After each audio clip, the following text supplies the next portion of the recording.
Hello dear students, मैं हूं doctor Manish Sharma और आप देखना शुरू कर चुके हैं नीट सरल चैनल।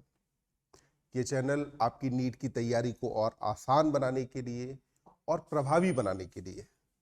तो आज इसी सीरीज में हम जूलॉजी में बात करने वाले हैं डाइजेशन एंड एब्जॉर्प्शन चैप्टर के प्रीवियस ईयर क्वेश्चंस के बारे में। अक्सर मैं ये पाता हूं कि बच्चे अलग अलग क्वेश्चंस के एक प्रॉपर एक्सप्लेनेशन ना होने के चलते अलग अलग प्लेटफॉर्म पे, अलग अलग जगहों पे कई सारे टीचर से पूछते हैं, कई सारे अपने साथियों से पूछते हैं और उन्हें एक प्रॉपर सॉल्यूशन नहीं मिलता। तो मुझे लगता है कि ये भी शायद एक वैल्यू एडिशन होगा कि हम जितने भी प्रीवियस ईयर क्वेश्चंस आए हैं हम उनका एक प्रॉपर एक सेटिस्फैक्ट्री आंसर आप तक लेके आए। तो मैं क्रोनोलॉजिकली शुरू करूंगा और अभी रिसेंट से शुरू करके हम बैकवर्ड जाएंगे, यानी कि मैं शुरू करूंगा नीट 2022 से और इससे पहले जितने भी पेपर्स हुए हैं उनके बारे में हम बात करते जाएंगे और चैप्टर वाइज बात करते जाएंगे। उससे हमें फायदा जो होगा वो ये है कि एक तो देखिए क्वेश्चंस के थ्रू हमारे सारे कंसेप्ट रिवाइज हो जाएंगे, हमारे क्वेश्चंस भी हमको समझ में आ जाएंगे और इन फ्यूचर कभी भी अगर अपने को दिक्कत आती है तो हम वापस से देख सकते हैं कि कहाँ दिक्कत आई हमें। तो शुरू करते हैं। देखिए, नीट 2022 का जो पेपर हुआ, इस पेपर में एक क्वेश्चन आया था। पहले बच्चों एम्स का जो पेपर होता था वहां असर्शन रीजन क्वेश्चन खूब आते थे और वो जो क्वेश्चन है they were thought to be most tricky, या सबसे ज्यादा हम अगर कहें कि मुश्किल सवालों में काउंट होते थे। जब से एम्स होना बंद हुआ, नीट होना शुरू हुआ, तो फिर बायोलॉजी का पेपर एकदम आसान होने लगा, भाई सीधे वन वर्ड आंसर वाले क्वेश्चन आने लगे। पर इस बार 2022 में थोड़ी सी कहानी बदली और इस बार क्या किया कि असर्शन रीजन क्वेश्चंस को भी डाला गया या उससे मिलते जुलते कुछ क्वेश्चन डाले। उन्हीं में से एक क्वेश्चन डाइजेशन में आया है। देखते हैं क्या कहता है। क्वेश्चन कहता है given below are two statements. आपको बच्चों यहां दो स्टेटमेंट्स दिए हैं। पहला स्टेटमेंट क्या कहता है कि fatty acid and glycerol can not be absorbed. तो इसमें कहा कि जो फैटी एसिड और ग्लिसरॉल है can not be absorbed into the blood. अब देखिए, एनसीईआरटी जब डाइजेशन के बाद एब्जॉर्प्शन की बात करती है तो वहां पे एनसीईआरटी लिखती है कि fatty acid and glycerol being insoluble in water can not be absorbed in blood. तो इसमें से क्या किया, बीइंग इनसॉल्युबल इन वाटर वाला पार्ट हटाया, बाकी की वही लाइन उठा करके रख दी है। तो ये जो स्टेटमेंट वन है हमारा, ये स्टेटमेंट वन हमारा बच्चों हो जाता है करेक्ट। तो मैंने कहा कि स्टेटमेंट वन आपका क्या है, so this one is correct statement. Now statement two ये कहता है कि स्पेशलाइज्ड लिम्फेटिक कैपिलरीज, जिनको हम क्या बोलते हैं, lacteal, carry chylomicrons into lymphatic vessel and ultimately into the blood। तो यहां पे एनसीईआरटी हमारी कहती है और आप मेरे प्रीवियस वीडियो के अंदर देख सकते हैं जहां पे मैंने आपको बताया था कि एब्जॉर्प्शन कैसे होता है। तो वहां पर मैंने कहा था कि मिशेल का फॉर्मेशन होता है हमारी एलिमेंट्री कैनाल में, यानी कि इंटेस्टाइन की ल्यूमेन में। मिशेल बनता है जब जो है फैटी एसिड और ग्लिसरॉल के ऊपर बाइल सॉल्ट और वाटर एक कवरिंग बनाते हैं। लेटर ऑन जब ये एंटर करता है एंटेरोसाइट के अंदर, then it get converted into chylomicron और काइलोमाइक्रोन में ट्राइग्लिसराइड होगा which will be covered by protein. तो ये जो काइलोमाइक्रोन यहां पर बना, ये काइलोमाइक्रोन क्या हुआ कि अब एंटर करेगा लैक्टियल में, लैक्टियल यानी कि लिम्फेटिक कैपिलरी में। तो वही बात यहां पर कही गई है जिसमें कहा स्पेशलाइज्ड लिम्फेटिक कैपिलरीज, जिनको हम क्या बोलते हैं, लैक्टियल। बच्चों इनको लैक्टियल क्यों कहा जाता है, क्योंकि इनके अंदर फैट काफी ज्यादा प्रेजेंट है, जिस वजह से यहां पे लिम्फ का कलर आपको व्हाइटिश दिखाई देता है। That's why they are termed as lacteal. ये कैरी करते हैं काइलोमाइक्रॉन्स को, कहां पर, लिम्फेटिक वेसल में, और अल्टीमेटली कहां पर, ब्लड के अंदर। तो एनसीईआरटी कहती है कि जो ये लिम्फ है इसे अल्टीमेटली ड्रेन कर दिया जाता है मेजर वेन्स के अंदर। तो मेजर वेन्स में क्या भरा है, ब्लड भरा है ना, यानी कि स्टेटमेंट टू भी हमारा सही है। अब आगे क्वेश्चन कहता है in the light of the above statements choose the most appropriate answer from the options given below. अब इसमें देखिए फर्स्ट आपका कहता है both statement 1 and statement 2 are correct. तो हमने देखा स्टेटमेंट 1 भी करेक्ट था और 2 भी करेक्ट है। ऑप्शन 2 कहता है both statement 1 and 2 are incorrect. नहीं, भाई दोनों करेक्ट है। ऑप्शन 3 हमारा कहता है statement 1 is correct but statement 2 is incorrect. तो ये वाला स्टेटमेंट भी हमारा, ये ऑप्शन भी गलत हो गया। और 4 ने कहा कि statement 1 is incorrect but statement 2 is correct. नहीं, हमने देखा कि दोनों ही स्टेटमेंट सही हैं, तो इसीलिए इस क्वेश्चन का जो सही आंसर होगा वो बनेगा अपना ऑप्शन नंबर 1।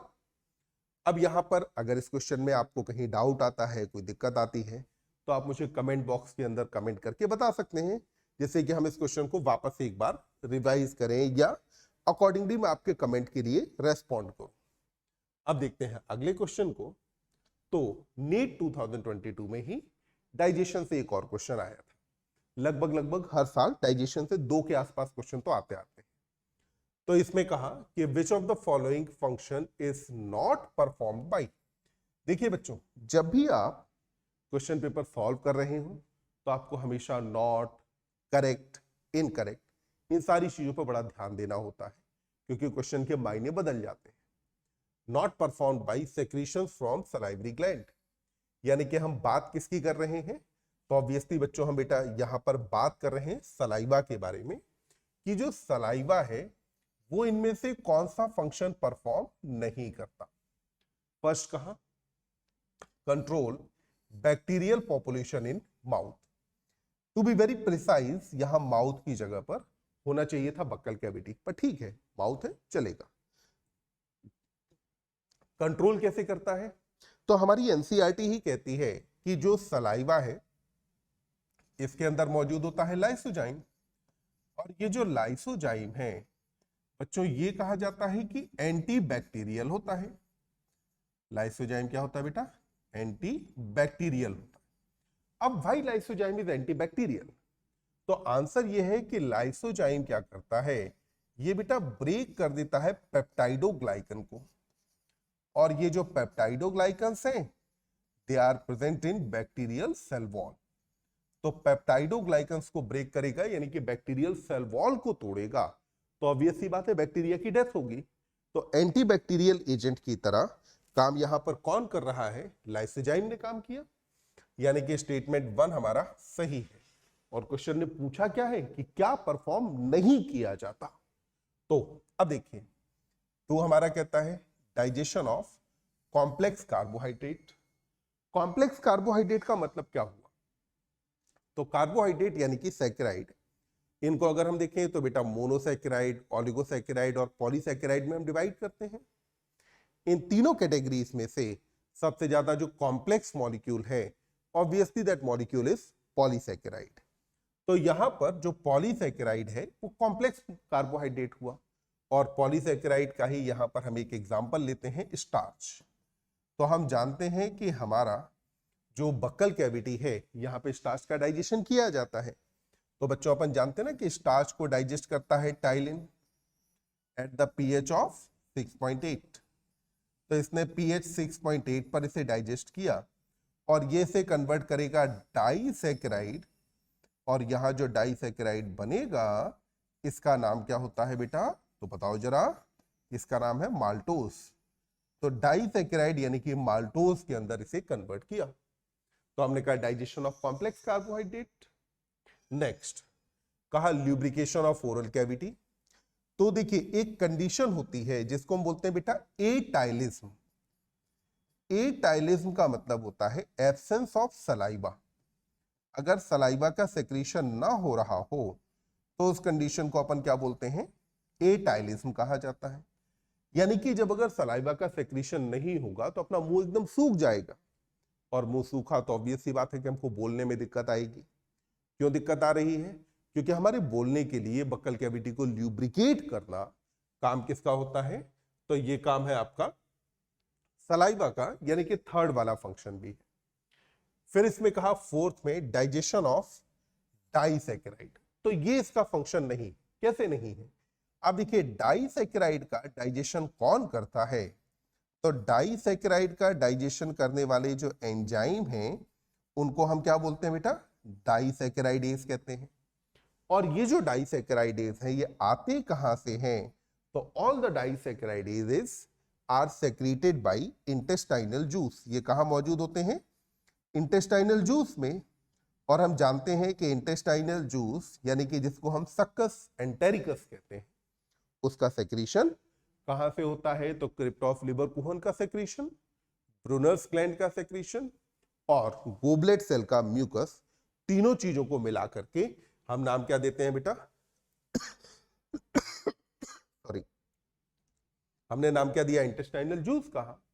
तो ये काम किसका है? इंटेस्टाइनल जूस का काम है ना, ये सलाइवा का काम नहीं। तो यानी कि यहां क्वेश्चन का करेक्ट आंसर होगा हमारा ऑप्शन नंबर 4। तो इस तरीके से हमने देखा कि ये क्वेश्चन हमसे पूछ रहा था कि कौन सा ऑप्शन इनकरेक्ट है, तो हमने वो फाइंड आउट करके बताया। अब देखते हैं इसके बाद, देखिए नीट 2022 में तो ये 2 क्वेश्चंस आए। अब इसके बाद अगला हम देखते हैं। तो अब आ जाता है नीट 2021 में देखिए कौन से क्वेश्चन पूछे गए। तो यहां पर कहा कि sphincter of Oddi is present at. Sphincter of Oddi कहां पाया जाता है? तो इसको जरा देख लेते हैं कि होता कहां पर है। तो बच्चों ये हमारा लिवर बाइलोब्ड होता है, हम जानते हैं। लिवर के जो लोब्स हैं इनमें से ये वाला हमारा राइट लोब हो गया, ये वाला कौन सा हो गया? लेफ्ट लोब है। अब जो राइट लोब है इसी के पास में यहां पर पाया जाता है गॉल ब्लैडर। तो यहीं पर देखिए गॉल ब्लैडर का कुछ पोर्शन इसके पीछे हिडन होता है, तो वो पोर्शन मैंने हिडन बनाया। अब इधर राइट लोब और लेफ्ट लोब इन दोनों से एक एक डक्ट बाहर आती है। ये जो राइट और लेफ्ट लोब से डक्ट बाहर आ रही हैं इनको बच्चों हम नाम क्या देते हैं? So they are called as right and left hepatic duct. तो ये हुआ हमारा राइट और लेफ्ट हेपेटिक डक्ट हुआ। ये जो राइट और लेफ्ट हेपेटिक डक्ट है ये आगे चल करके कंबाइन करती है। जब ये कंबाइन करेगी तो अब एक बड़ी डक्ट बनी जिसको हम बच्चों नाम देते हैं कॉमन हेपेटिक डक्ट कहा जाता है। तो ये अब क्या बन गया? कॉमन हेपेटिक डक्ट बना। अब ये कॉमन हेपेटिक डक्ट में गॉल ब्लैडर से आकर के एक डक्ट ओपन होती है। तो गॉल ब्लैडर से जो डक्ट यहां पर आ रही है इसको नाम क्या दिया जाता है? तो बच्चों इसको हम नाम देते हैं सिस्टिक डक्ट। गॉल ब्लैडर एक सिस्ट जैसी स्ट्रक्चर है ना, तो इसीलिए डक्ट को हम नाम क्या दे देते हैं? सिस्टिक डक्ट इसे कहा जाता है। तो ये जो सिस्टिक डक्ट है इसने कंबाइन किया कॉमन हेपेटिक डक्ट के साथ। जब ये cystic duct common hepatic duct से कंबाइन करेगी तो अब कंबाइन करने के बाद अब आगे जो डक्ट कंटिन्यू करती है इसे कहा जाता है कॉमन बाइल डक्ट। तो यहां पर ये जो डक्ट बनी इसका नाम क्या है बेटा? कॉमन बाइल डक्ट नाम है इसका। ये जो कॉमन बाइल डक्ट यहां पर बना इसमें पैनक्रियास से आकर के एक डक्ट ओपन होती है। तो ये हो गया अपना पैनक्रियास। पैनक्रियास से एक डक्ट आकर के यहां पर ओपन होने वाली है। तो ये हमारा पैनक्रियास है और पैनक्रियास से जो डक्ट आकर के यहां पर ओपन हुई ये डक्ट आई, इसको बोलते हैं पैनक्रियाटिक डक्ट। जब ये कॉमन बाइल डक्ट और पैनक्रियाटिक डक्ट कंबाइन कर जाते हैं तो ये कंबाइन करने के बाद अब कंटिन्यू करते हैं एक छोटी सी डक्ट के फॉर्म में। और ये जो छोटी सी डक्ट यहां पर बनती है इस डक्ट को बेटा नाम दिया जाता है हेपेटो पैनक्रियाटिक डक्ट। क्या नाम देते हैं? हेपेटो पैनक्रियाटिक डक्ट कहा जाता है। तो जब इसने कंबाइन किया then upon combining it formed hepato pancreatic duct. तो हमने कहा कि जब ये कंबाइन करेगा तो अब यहां पर जो डक्ट बनेगी इस डक्ट को हमने नाम क्या दिया बेटा? तो इसको मैंने कह दिया कि यह है हमारा हेपेटो पैनक्रियाटिक डक्ट।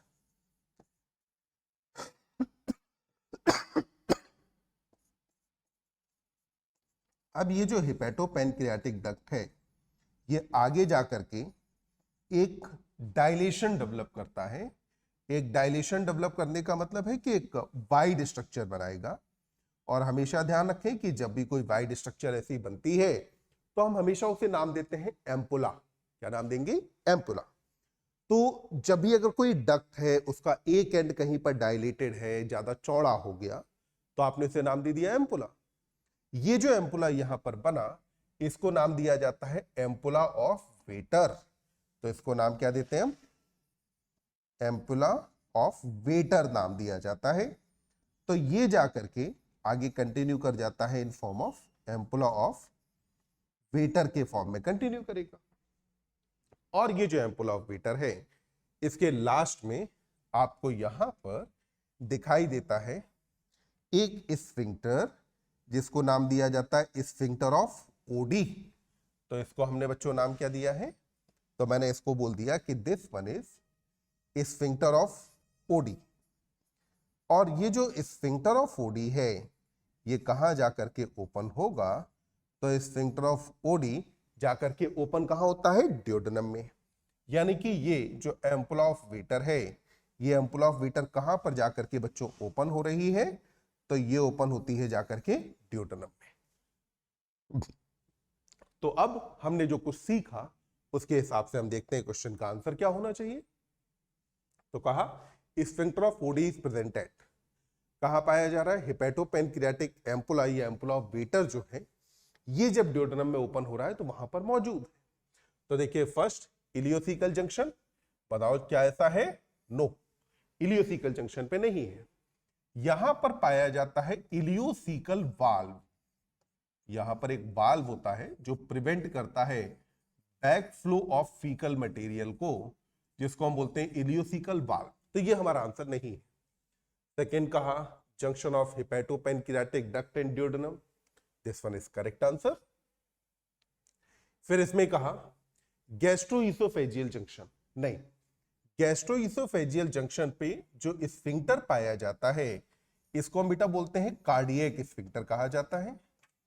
तो इसको हमने क्या कहा? कार्डियक स्फिंक्टर, या इसे गैस्ट्रोइसोफेजियल स्फिंक्टर कहा जाता है, जो कि स्टमक से फूड को वापस से ईसोफेगस में आने से रोकता है। तो यहां पे ये भी हमारा सही आंसर नहीं है। तो फिर अब देख लेते हैं fourth, junction of jejunum and duodenum. अगर आप देखें तो ड्यूडेनम पहले आता है, इसके बाद जेजनम आता है। Both are the part of small intestine. तो ये दोनों ही बच्चों पार्ट हैं किसके? So they are part of small intestine. तो ये स्मॉल इंटेस्टाइन के जो पार्ट्स हैं, इन पार्ट्स के बीच में यहां पर ऐसा कोई भी स्फिंक्टर नहीं पाया जाता है। तो इस तरीके से हमने देखा कि ये क्वेश्चन का सही आंसर जो हमारा जाएगा वो कौन सा होगा बेटा? Option number 2। अब यहां पर हम जब देख चुके हैं दो क्वेश्चंस के बारे में, रादर नीट 2021 का एक क्वेश्चन हमने देखा, तो अब नीट 2021 का जो अगला क्वेश्चन है उसको हम जरा देख लेते हैं। यहां पर कहा succus entericus is referred to as, यानी कि सकस एंटेरिकस का मतलब क्या होता है? तो सकस एंटेरिकस हम किसको बोलते हैं बेटा? तो ऑब्वियस सी बात है, ये आपने याद कर ही रखा होगा कि ये नाम होता है इंटेस्टाइनल जूस का। इंटेस्टाइनल जूस में 3 सेक्रीशन इन्वॉल्व होते हैं। सेक्रीशन फ्रॉम क्रिप्ट ऑफ लिबरकुहन, तो जो क्रिप्ट्स ऑफ लिबरकुहन पाई जाती हैं, इनका सेक्रीशन होता है। क्रिप्ट ऑफ लिबरकुहन के बाद फिर आ जाता है सेक्रीशन ऑफ गोबलेट सेल। तो यहां पर जो गोबलेट सेल पाई जाती हैं, जिनसे कि एल्कलाइन म्यूकस सेक्रीट होता है, तो एल्कलाइन म्यूकस सेक्रीट करने वाली ये गोबलेट सेल जो है, इनका सेक्रीशन भी यहां पर मौजूद होगा। इन द थर्ड वन, यहां इंटेस्टाइनल जूस में और मौजूद होता है जब हम बात करते हैं कि सेक्रीशन ऑफ ब्रूनर्स ग्लैंड। यहां ब्रूनर्स ग्लैंड से हम कहते हैं कि ये बेटा सेक्रीट करता है नॉन एंजाइमेटिक एल्कलाइन सेक्रीशन। ये तीनों चीजों को मिलाकर के हम क्या बोलते हैं? तो इन तीनों को मिलाकर के कलेक्टिवली क्या नाम दिया जाता है? सकस एंटेरिकस नाम दिया जाता है।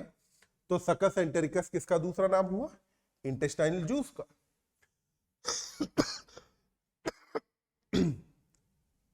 बाकी अब देखिए पैनक्रियाटिक जूस आप जानते हैं कि secretion from pancreas will be called as pancreatic juice. फिर आप जानते हैं गैस्ट्रिक जूस यानी कि सेक्रीशन फ्रॉम स्टमक या गैस्ट्रिक ग्लैंड के सेक्रीशन को हम क्या नाम देंगे, तो इसे नाम दिया जाएगा गैस्ट्रिक जूस। और काइम भी आप जानते हैं कि जब हमारा जो बोलस है वो स्टमक के अंदर जाकर के गैस्ट्रिक जूस के साथ मिक्स हो जाता है, तब जो प्रोडक्ट बनता है उसको हम क्या बोलते हैं, काइम नाम देते हैं। तो हमने इस तरीके से देखा कि इस क्वेश्चन का हमारा करेक्ट आंसर क्या होगा, ऑप्शन नंबर 2 यानी कि इंटेस्टाइनल जूस। अब बच्चों हम बात करते हैं अगले क्वेश्चन पे, यानी कि आ जाता है नीट 2020 पर। आप देखें तो ब्रैकेट में लिखा है कोविड-19। आपको याद होगा कि 2020 में नीट 2 बार हुआ था, एक बार सारे बच्चों के लिए और एक बार उन बच्चों के लिए जिनको जब नीट हुआ था उस टाइम पर जो कोविड अफेक्टेड थे, उन बच्चों के लिए एक अलग से पेपर लिया गया था। तो वो कोविड-19 वाला जो पेपर था, उस पेपर के अंदर कौन कौन से क्वेश्चंस पूछे गए वो हम जरा देख लेते हैं। तो पहला क्वेश्चन पूछा, intrinsic factor that help in absorption of vitamin B12 is secreted bye. यहां जो इंट्रिंसिक फैक्टर है, ये इंट्रिंसिक फैक्टर का पूरा नाम होता है कैसल्स इंट्रिंसिक फैक्टर। तो इसे क्या कहा जाता है बेटा, कैसल इंट्रिंसिक फैक्टर बोलते हैं। और एक्चुअली ये फैक्टर ना होकर के 2 होते हैं, फैक्टर्स कहा जाए तो ज्यादा बेहतर है। केमिकली ग्लाइकोप्रोटीन्स होते हैं, ये कंबाइन करते हैं आपका जाकर के विटामिन B12 यानी कि साइटोकोबालामिन के साथ, एंड देन विटामिन B12 का एब्जॉर्प्शन होता है। तो विटामिन B12 के एब्जॉर्प्शन के लिए जो इंट्रिंसिक फैक्टर है, इनका सेक्रीशन कौन करता है? तो फर्स्ट में कहा गोबलेट सेल, नहीं, गोबलेट सेल से नहीं आते हैं, सॉरी।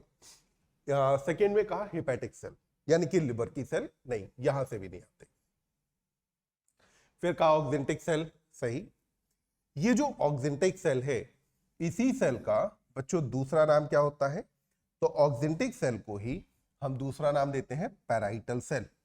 तो ऑक्जेंटिक सेल का ही एक और नाम आपके पास क्या हो गया बेटा, पैराइटल सेल है। ये ऑक्जेंटिक या पैराइटल सेल कहां पाई जाती हैं? So they are cells of gastric gland. तो गैस्ट्रिक ग्लैंड की सेल्स हैं जिनको हम बोलते हैं ऑक्जेंटिक या पैराइटल सेल जिसे कहा जाता है। अब ये जो ऑक्जेंटिक या पैराइटल सेल यहां पर है, जिसे सेक्रीट हुआ इंट्रिंसिक फैक्टर, तो ये इंट्रिंसिक फैक्टर काम क्या कर रहा था? तो हमने कहा था विटामिन B12 का एब्जॉर्प्शन कराता है।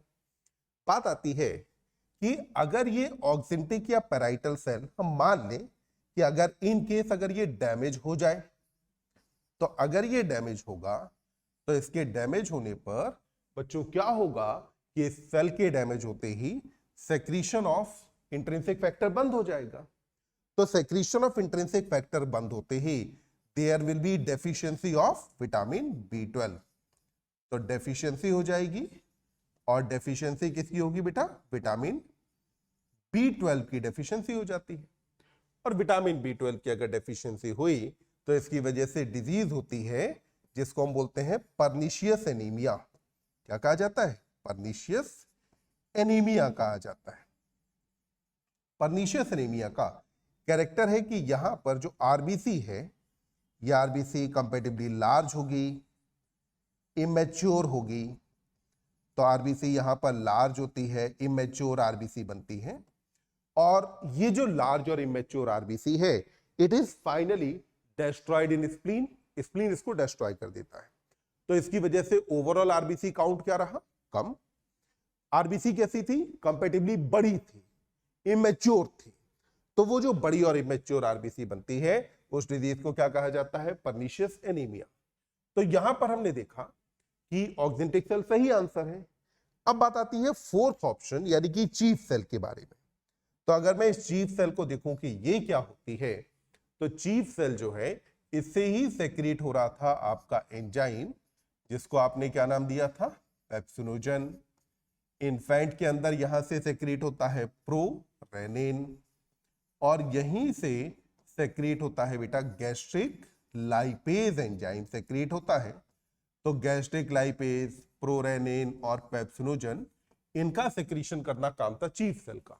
तो यानी कि ये भी हमारा सही आंसर नहीं हुआ। तो इस क्वेश्चन का करेक्ट आंसर हमारा क्या होगा? Option number 3। अब यहां पर इन क्वेश्चंस के बाद हम देखते हैं अगले क्वेश्चन। कोविड-19 में देखिए एक और क्वेश्चन भी आया था जिसमें कहा प्रोटियोलाइटिक एंजाइम। प्रोटियोलाइटिक यानी कि प्रोटीन को तोड़ने वाला एंजाइम। नाम क्या है एंजाइम का? रेनिन। कहां पाया जाता है? तो रेनिन कहां पर प्रेजेंट होगा? तो अभी हमने पिछले क्वेश्चन के अंदर ही बात की थी कि प्रोरेनिन को सेक्रेट कौन करता है? गैस्ट्रिक जो है चीफ सेल। तो हमने बात की थी ना अभी कि प्रोरेनिन, इसके बारे में हमने कहा था कि it is secreted in gastric juice, यानी कि गैस्ट्रिक ग्लैंड से सेक्रेट होता है। और गैस्ट्रिक ग्लैंड में कौन सी सेल थी यहां पर? चीफ सेल, जिससे सेक्रेट हुआ। तो चीफ सेल ने सेक्रेट किया प्रोरेनिन को।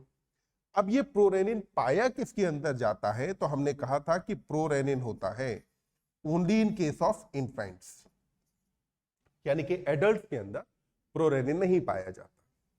अब ये प्रोरेनिन करता क्या है? तो इस प्रोरेनिन को पहले HCl बच्चों कन्वर्ट किसके अंदर करता है? रेनिन में। और फिर इस रेनिन का काम क्या होता है कि जो मिल्क प्रोटीन थी यानी कि केसीन, रेनिन का काम क्या होगा? ये मिल्क प्रोटीन यानी कि केसीन को, तो केसीन यहां पर क्या है बेटा? It is milk protein.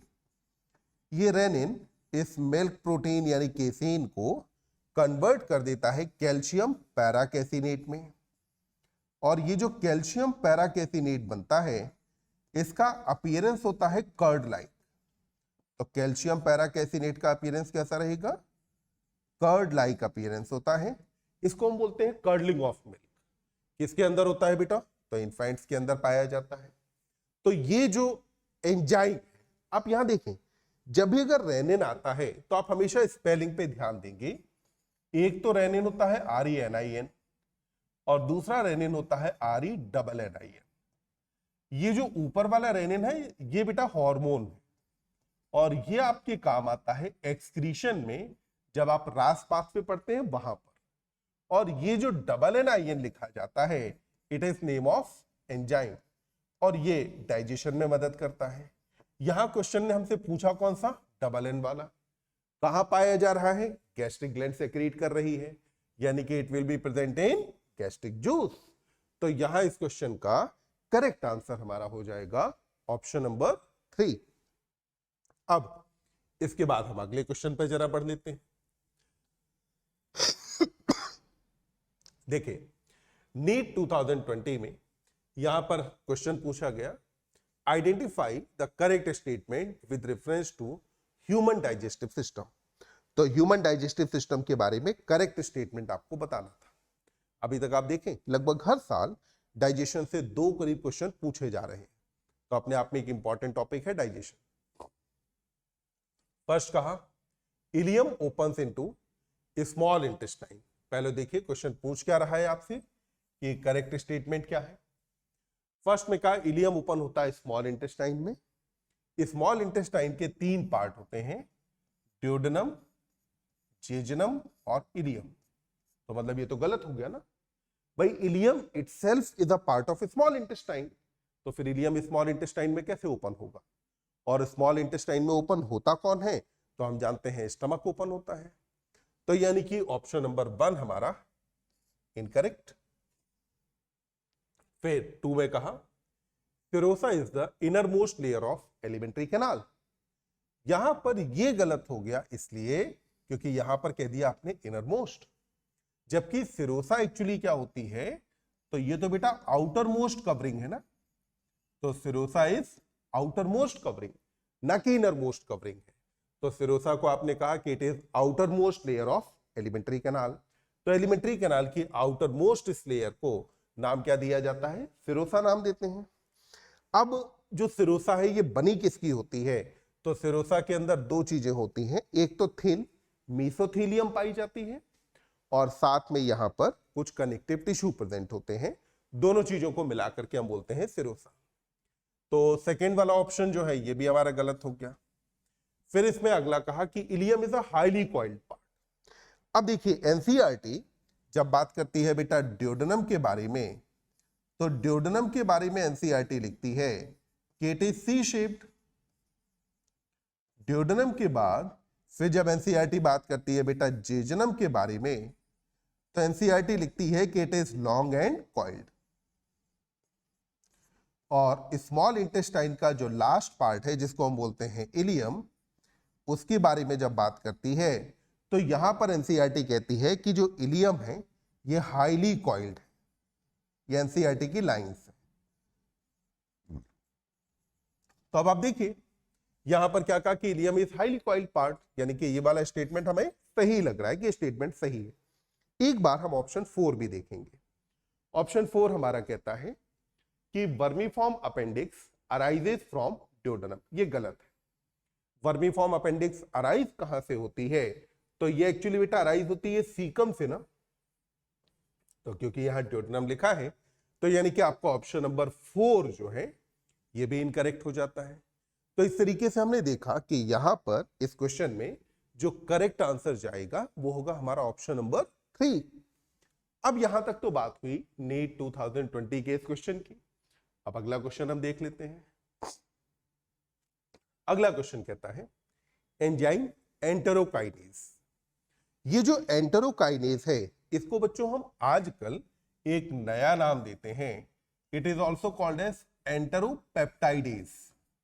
Enterokinase का ही एक और नाम क्या है? एंटेरोपेप्टाइडेज। तो अगर आपको कहीं पर एंटेरोपेप्टाइडेज लिखा मिलता है तो आप परेशान ना हो, उसी एंजाइम की बात की जा रही है। एंटेरोकाइनेज नाम में देखो एज वर्ड आता है ना, इसका मतलब है enzyme. Help in conversion of, enzyme आता कहां से है? तो ये जो एंटेरोकाइनेज है ये मौजूद होता है आपके इंटेस्टाइनल जूस में। कहां पर पाया जाता है? इंटेस्टाइनल जूस के अंदर प्रेजेंट होता है। और एंटेरोपेप्टाइडेज या एंटेरोकाइनेज का काम क्या होता है कि ये बेटा ट्रिप्सिनोजन जो कि पैनक्रियास से इनएक्टिव फॉर्म में सेक्रेट हुआ था, इसको ये एंटेरोकाइनेज कन्वर्ट करता है ट्रिप्सिन में। तो trypsinogen is converted into trypsin. Trypsinogen कैसा है? इनएक्टिव है। जबकि वहीं पर जो ट्रिप्सिन बना ये कैसा होता है? एक्टिव होता है। तो ट्रिप्सिनोजन को ट्रिप्सिन में कन्वर्ट करना काम किसका है? एंटेरोपेप्टाइडेज का काम होता है या एंटेरोकाइनेज का काम है। तो हमने कहा कि ये हेल्प करेगा in conversion of trypsinogen into trypsin. बाकी के ऑप्शन देख लेते हैं। फर्स्ट कहता है प्रोटीन इनटू पॉलीपेप्टाइड, तो ये गलत। भाई ये काम किसका था? पेप्सिन का काम है, ट्रिप्सिन का काम है, कोई भी करेगा। पर पहली बात तो प्रोटीन से पॉलीपेप्टाइड नहीं बनेंगे। पॉलीपेप्टाइड का ही दूसरा नाम प्रोटीन होता है। अगर ऑलिगोपेप्टाइड डाइपेप्टाइड वगैरह बनाने भी हैं तो उसके लिए दूसरे एंजाइम है हमारे पास। फिर आप देखिए ऑप्शन 3 कहता है केसिनोजन इनटू केसीन। ये गलत है। केसिनोजन नाम की कोई चीज होती ही नहीं है। केसीन मिल्क प्रोटीन का नाम है। ये जब इसे तोड़ता है रेनिन, हमने पिछले क्वेश्चन के अंदर ही देखा, तो फिर इसे कन्वर्ट किया जाता है कैल्शियम पैराकेसिनेट में। केसिनोजन नाम की चीज नहीं होती। 4 कहता है पेप्सिनोजन इनटू पेप्सिन। पेप्सिनोजन को पेप्सिन में कन्वर्ट करने वाला जो फैक्टर है वो फैक्टर कौन होता है? HCl।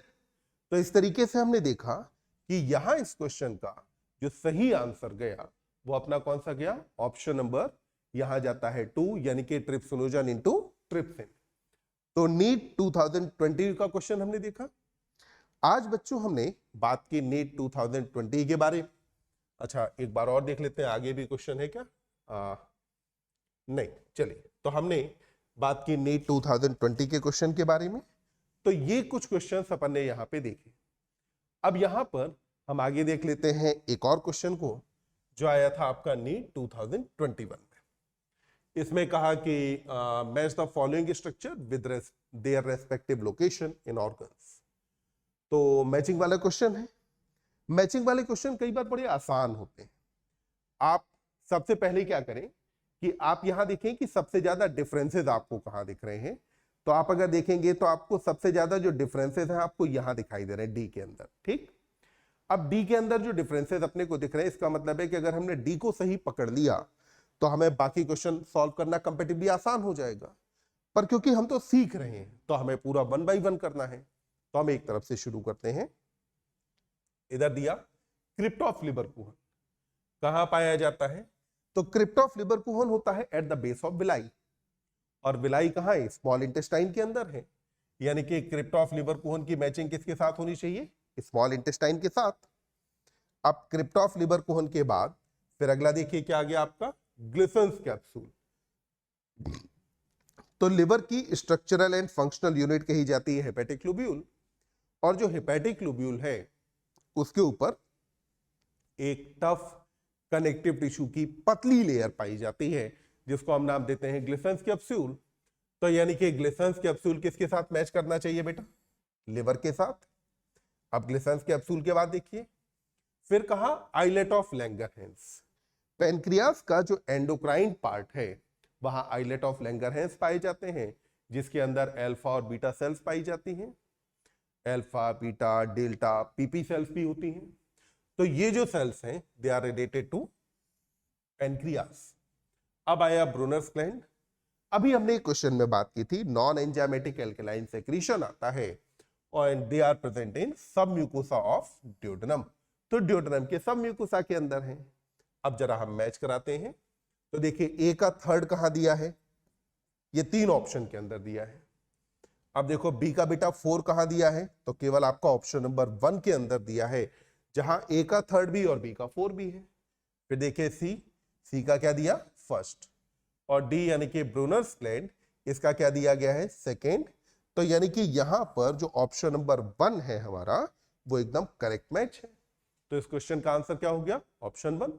अब देखिए शॉर्टकट जो मैंने आपको कहा था कि आप क्या करें कि सबसे ज्यादा डिसिमिलर को आप मिलाएं। मान लो अगर मैं यहां से मिलाना शुरू करता तो मिलाते ही मुझे ब्रूनर्स ग्लैंड से रिलेटेड कौन दिखाई देता, ड्यूडेनम। मैंने सिर्फ एक पढ़ा, एक के पढ़ते ही मुझे समझ में आ गया कि बाकी ये 3 गलत, तो यानी कि क्वेश्चन का मुझे सही आंसर मिल गया। पर हाँ, ये तरीका कई बार आपको गलती भी आपसे करा सकता है कि अगर आपने एक चीज को गलत मैच कराया तो आप गलती भी कर सकते हैं, पूरा क्वेश्चन आपका गलत हो सकता है। तो जब तक आप पूरी तरीके से कॉन्फिडेंट ना हो तब तक आप इस शॉर्टकट तरीके पे ना जाएं। आप एकदम नॉर्मल तरीका अपनाएं कि सारी चीजें मैच कराई, और मैच कराने के बाद फिर हमने क्वेश्चन का सही आंसर यहां पर ढूंढा। अब यहां आ जाते हैं अगले क्वेश्चन पे, जिसमें कहा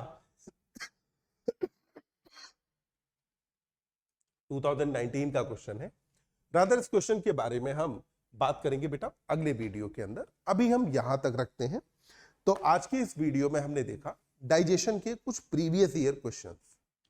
अगर आपको ये क्वेश्चन सॉल्व करने का तरीका अच्छा लगा हो, या अगर आप ऐसे ही और भी वीडियोस चाहते हैं जिनके अंदर प्रीवियस ईयर के क्वेश्चंस के वीडियो एक्सप्लेनेशंस प्रॉपर्ली अवेलेबल हो और टॉपिक वाइज अवेलेबल हो, तो आप हमारे वीडियोस को लाइक करें, शेयर करें, आप हमारे चैनल को सब्सक्राइब करें, और हाँ, नोटिफिकेशन पाने के लिए आप बेल आइकन को प्रेस करना न भूलें, और लगातार अपने लक्ष्य की तरफ यानी कि नीट में सफलता की तरफ लगातार पूरी मेहनत से लगे रहें। क्योंकि आप एक चीज ध्यान रखना, चाहे मैं हूं या कोई भी टीचर हैं, आपके पेरेंट्स हैं, हम सबका मिला करके आपकी सफलता में जो योगदान है वो हार्डली 10% के आसपास होता है। बाकी 90% आपकी सफलता या असफलता आप पे डिपेंड करती है। और ध्यान रखना, सफलता या असफलता दोनों ही चीजें, विशेषतः मैं सफलता कहूंगा कि जो आपकी सक्सेस है वो बेटा कभी रिसोर्स पे डिपेंडेंट नहीं होती। यानी कि ऐसा नहीं है कि अगर आपके पास रिसोर्सेज अवेलेबल नहीं है तो आपको सक्सेस आसानी से नहीं मिल सकती है। आप देखिए, इस बदलते हुए टाइम में ही क्या हमने कभी सोचा था कि हम अपने घर में अपने जो है रूम में बैठ करके हम कहीं दूर किसी रिकॉर्डेड वीडियो को या हम इस तरीके के लेक्चर्स को अपने पास देख पाएंगे? तो हम देख पा रहे हैं ना। तो हम इन चीजों का, इन फैसिलिटीज का बेनिफिट उठाएं और उस बेनिफिट को हम अपनी सफलता में हम ऐड करते जाएं उस बेनिफिट को। तो कुल मिलाकर के आप ज्यादा बेहतर करें, हर दिन आपकी जूलॉजी सब्जेक्ट के लिए जो समझ है वो और ज्यादा बेहतर हो, आप मेडिकल कॉलेज के दरवाजे के और ज्यादा पास तक पहुंचे, उसके लिए अपने को लगातार एफर्ट करते रहने हैं।